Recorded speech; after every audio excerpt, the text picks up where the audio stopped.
Good morning, everybody. It is, I don't know what it is. Oh, it's not going to let me scroll either. Well, it's morning, probably about 7-ish. I'm backed into a door. Point of this video is, we're reefer, and I've got a dry load on. When I picked this load up, the guard asked what my temperature was set at, and I said 52. He's like, oh, you're a dry load then. He goes, you can just shut your reefer off. I left it at 52, went and got loaded, and there's no temperature on the bills. It says protect from freezing. Well, it's on 52 range protect, which it's going to protect the product. It's going to keep the product at 52 degrees, roughly in that area. It's a bunch of water on the truck. So when I called Depart, I told them, they asked, and I told them what was on there and what I have it set at, and they said, okay, cool. And I didn't think nothing of it until I started getting closer to Colorado and the temperature started dropping. It never got to freezing until I woke up this morning in front of the place. It was 25 degrees. Well, if we didn't have, and my reefer was running nonstop and driving me nuts. If we didn't have it on 52 range protect, we would have froze that load, and they'd be unloading bricks back there of water, and there would have been a claim because apparently they don't want their water freezing. It probably would have popped all the bottles. I don't know. No, I don't know. They just don't want it. It won't pop. I've froze bottles of water before. So when I back to the dock, I go on the dock, and every other truck here is box truck, dry van or box truck. So I'm looking in these doors, and they have, those silver dealy-mabobs you put over the windshield on your car or truck to keep the sun out. The loads are draped in those in the back of the trucks. Big long sheets of it. So I'm thinking to myself, they must put a couple pallets in, set that big roll on top of those pallets, put a couple more, roll it back, a couple more, roll it, just keep rolling it out. Well, they're doing that to protect that load from freezing, or I guess to try to protect the load from freezing. So I thought to myself, when these guys are delivering this stuff, oh my goodness gracious, it's got to be 3. When these guys are, wow, it's a CR England driver. He's a day cab, but my goodness, he looks like he's like 10. To be young again, man. So what I'm getting at is these guys delivering local over here, you'd think they'd have reefer units that are going to protect the load from freezing. Instead, they got to throw these big sheets and tarps over everything, which you would still think that enough cold air would get through the sides of these dry vans because they're only that thick, and freeze the product. Yeah, reefer trailers are a lot more money to buy. They're heavier, so you're going to use more fuel.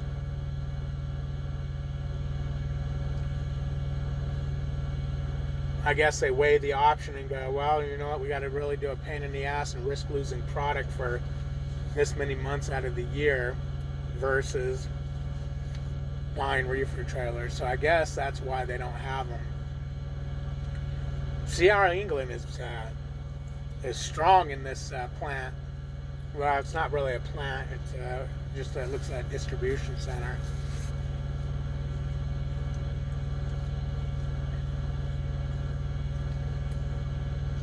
Yeah, all day cabs coming in here. There's another guy, independent guy, owner operator. He's in a sleeper, dry van still. I would hate to have to deal with rolling these tarps up all the time, though. So I might as well go flatbed. Yeah, I know it's not the same thing.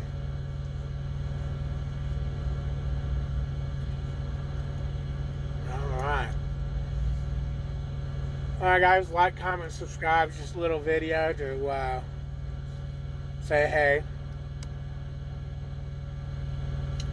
I'm gonna watch this guy back. Where's he gonna back into? Oh, there's no open door. Oh, unless it's taking it. There's another dock over there.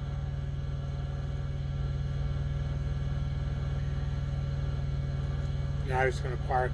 He's gonna park in the staging area, I guess you'll call it. But yeah, man. I'm sitting next to all CR England trailers, and there's 2 day cabs sitting here waiting to unload or load.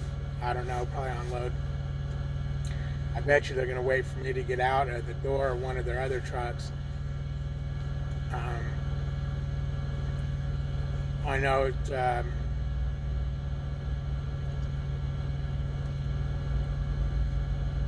I know. What do I know? Do I know something? I know the last CR England guy came, he just dropped and hooked. He dropped to one trailer, slid over, picked up the other, and left.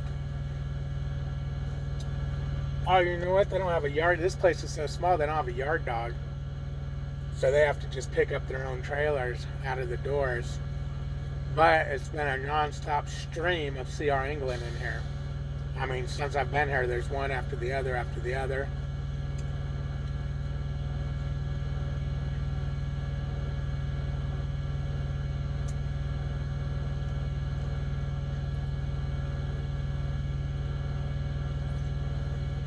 Yeah, I think this CR England guy is going to go talk to that CR England guy, but the youngster over there, he's having a hell of a time backing that truck in.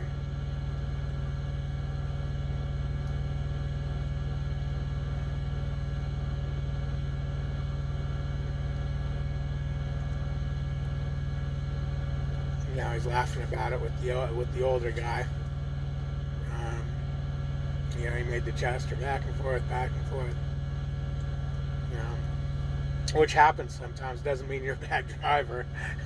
Sometimes you'll miss the mark, and then trying to get the mark again is like, damn it, we gotta snake this bastard. Pulling into these doors, there is no lines, so you gotta just kind of aim and shoot.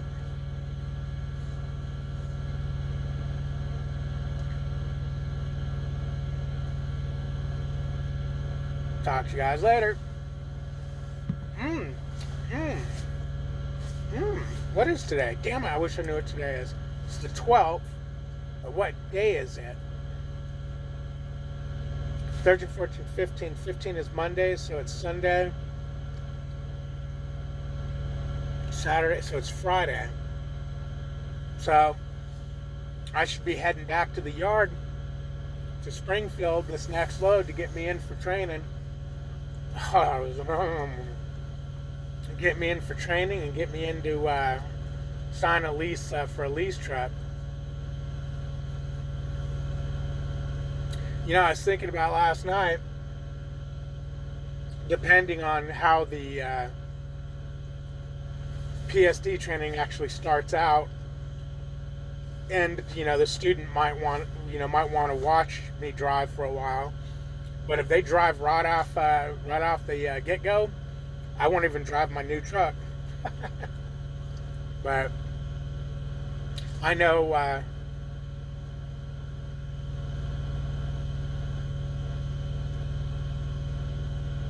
well, they don't have air dumps on those day cabs. You should have seen how high the rear end of that truck came flying up. But I know, you know, when I was in PSD, I didn't have any choice because my trainer just flew in. I jumped in the passenger door and we flew out because he was going to be late to a load in California from Salt Lake. So he you know, we didn't start training until after we dropped that load a day later. But I would rather sit and watch. If I've never driven one of these trucks before, I'd rather sit in the passenger seat for a few miles and, you know, just see how it's done. You know, what's the speed going over to this and that and the other. Hey, he's got a leather thing hanging from his horn doohickey bobber up there. I want one of those. How come I don't have one? Yeah, he was picking up one of these empties. He dropped his trailer across the way and is picking up an empty.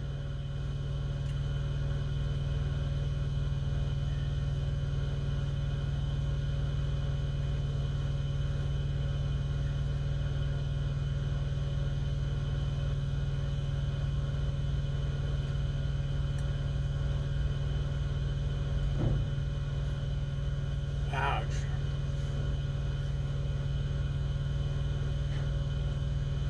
Good job. Good job there, buddy. You hooked that trailer nice. You had to hit it really hard at first to get under it, because I guess the trailer's really low. I mean, you've seen that truck squat way down, and it really hit it hard. I thought he nailed the kingpin, but then he kept, he stopped and then kept going, and he went in nice and smooth and hit it good, which I'm sure he was hoping for, because the other guy, the older guy, went back there, was standing next to his truck, watching him do it. All right, man. I keep saying bye, so bye this time.